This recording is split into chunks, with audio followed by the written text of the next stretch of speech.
পুজোর প্রসাদ খাওয়ার বিধান কি? হিন্দুদের পুজোয় যদি তারা প্রসাদ পায়, সেটা কোনো মুসলমানকে দেয়, সেটা আমরা খেতে পারবো কি না?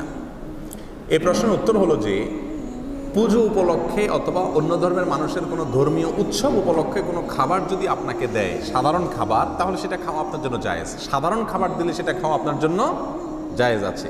তারা যদি কোনো পশু জবে করে দেয়, যেহেতু মুশরিক হিন্দুরা, তাহলে সেটার গোশত আপনি খেতে পারবেন না। ফলমূল এ জাতীয় কোনো কিছু দিলে সেটা আপনি খেতে পারবেন।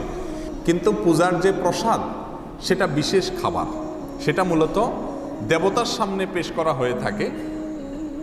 তাদের ধারণা এবং বিশ্বাস হলো যে দেবতা এটা তার উচ্ছিষ্ট রেখেছেন, এটাতে বরকত আছে। তারপরে সেখান থেকে এনে তারা তার সামনে থেকে এনে নিজেরা ভাগ বটরা করে নিয়ে যায়। তো এইরকম উদ্দেশ্য যেহেতু সেখানে আছে, এই জন্য পুজোর প্রসাদটা খাওয়া জায়েজ হবে না, কারণ ওটার পিছনে একটা বাজে আকীদা এবং বিশ্বাস আছে। আর এমনিতে সাধারণ খাবার যদি তারা দেয়, তাদের পূজা উপলক্ষে খেতে পারেন। আলী রাদিয়াল্লাহু তাআলা আনহুর কাছে নাইরোজ উপলক্ষে, নাইরোজ মানে হলো মূলত নববর্ষ, অগ্নিপূজকদের ধর্মীয় উৎসবের দিন উপলক্ষে হাদিয়া পাঠানো হয়েছে, তিনি সেটাকে অ্যাকসেপ্ট করেছেন। এরপরে আয়েশা রাদিয়াল্লাহু তাআলার কাছে এক মহিলা প্রশ্ন করেছেন, যে সেই মহিলা বলেছেন যে আমার ছোটবেলা দুগ্ধদান করিয়েছেন একজন অমুসলিম নারী, তিনি তার ধর্মীয় উৎসব উপলক্ষে আমাকে কিছু খাবার টাবার দিয়ে আমি খেতে পারবো কিনা। তখন আয়েশা রাদিয়াল্লাহু তাআলা বলেছেন যে যদি কোনো পশুর গোশত টোস্ত দেয়, এগুলো খাবা না, কারণ মুশরিকদের জবাই করা পশুর গোশত খাওয়া যায় না। আর যদি কোনো ফলমূল ইত্যাদি দেয়, গাছের কিছু দেয়, তাহলে সেটা অবশ্যই তুমি খেতে পারবে। তাহলে ধর্মীয় দিবস উপলক্ষে দিলেও সেটা সাধারণ খাবার হলে খাওয়া যাবে, কোনো অসুবিধা নেই।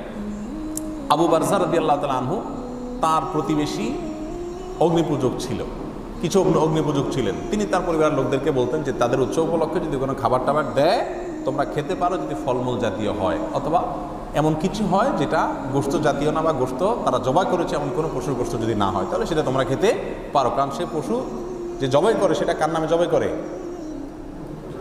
তাদের প্রতিমার নামে, দেবতার নামে তারা জবাই করে।